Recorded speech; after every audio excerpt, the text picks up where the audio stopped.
નમસ્કાર દર્શક મિત્રો, થોડાક સમય અગાઉ હવામાન નિષ્ણાંત અંબાલાલ પટેલ દ્વારા આગાહી કરવામાં આવી હતી કે ભર શિયાળે ગુજરાતમાં કમોસમી વરસાદનો રાઉન્ડ આવી શકે છે. તો હવે આજે હવામાન ખાતા દ્વારા પણ જાહેરાત કરવામાં આવી છે કે આજે અને આગામી સમયમાં ગુજરાતમાં જે ચોક્કસ જે વિસ્તારો છે ત્યાં કમોસમી વરસાદ વરસી શકે છે. સાથે જ કેટલાક વિસ્તારોમાં આગામી સમયમાં વાદળછાયું વાતાવરણ પણ રહી શકે છે. તો આજે આપણે વિન્ડી મોડલની મદદથી હવામાન ખાતાની આગાહીની મદદથી સમજીશું કે આવનારા સમયમાં ગુજરાતના કયા ભાગોમાં કમોસમી વરસાદ પડવાનો છે. તો દર્શક મિત્રો, આ તમે જોઈ રહ્યા છો સ્ક્રીન પર જે વિન્ડી મોડલ બતાવી રહ્યું છે અને હવામાન ખાતાએ તો આગાહી કરી દીધી છે કે ગુજરાતમાં જે આજે ઉત્તર ગુજરાતમાં વાવ-થરાદ છે, આ પછી બનાસકાંઠા છે, પાટણ છે, ત્યાં વરસાદ પડવાની સંભાવના વ્યક્ત કરવામાં આવી છે. સાથે જ સૌરાષ્ટ્રના જે કેટલાક વિસ્તારો છે, કાંઠાના વિસ્તારો, ત્યાં પણ વરસાદ પડવાની સંભાવના વ્યક્ત કરવામાં આવી છે.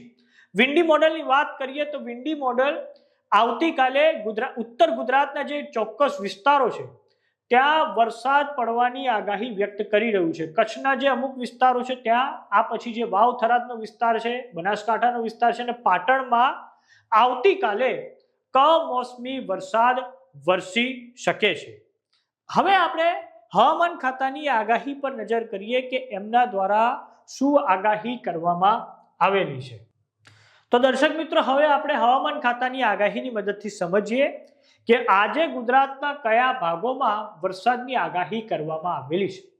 તો આજે જે કચ્છ છે, પાટણ છે, બનાસકાંઠાનો જે વિસ્તાર છે તેમાં છૂટા છવાયા સ્થળોએ આપણે વીજળી સાથે મેઘગર્જનાની આગાહી હવામાન ખાતા દ્વારા કરવામાં આવી છે. આમ ગુજરાતમાં હવે ભર શિયાળે આ કમોસમી વરસાદનો એક રાઉન્ડ જે છે તે શરૂ થઈ ગયો છે.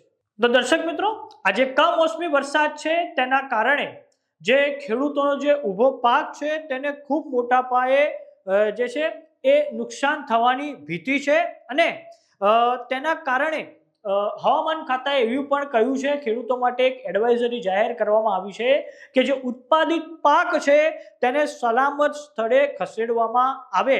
આ ઉપરાંત હવામાન ખાતાએ એવું પણ કહ્યું છે કે વધુ જે વાદળછાયું વાતાવરણ હોય અથવા તો જે વરસાદી વાતાવરણ હોય તે દરમિયાન જંતુનાશક દવાઓનો ઉપયોગ ટાળવાની સલાહ ખેડૂતોને આપવામાં આવી છે. આમ ભર શિયાળે આ જે કમોસમી વરસાદનો રાઉન્ડ આવ્યો છે તેના કારણે ખેડૂતોમાં ખૂબ મોટા પાયે જે નુકસાનની ભીતિ છે, કેમ કે આ અગાઉ જે ઓક્ટોબર અને નવેમ્બર મહિનામાં જે કમોસમી વરસાદ આવ્યો તેના કારણે ગુજરાતમાં લગભગ 16,000 ગામડાઓ તેનાથી પ્રભાવિત થયા હતા અને જેના કારણે આપણા ત્યાં ગુજરાત સરકાર દ્વારા કૃષિ રાહત પેકેજની પણ જાહેરાત કરવામાં આવી હતી. અને હવે આજે અને આગામી સમયમાં ઉત્તર ગુજરાત અને જે સૌરાષ્ટ્રના જે અમુક ચોક્કસ વિસ્તારો છે ત્યાં કમોસમી વરસાદ પડવાની સંભાવના હવામાન ખાતા દ્વારા વ્યક્ત કરવામાં આવી છે.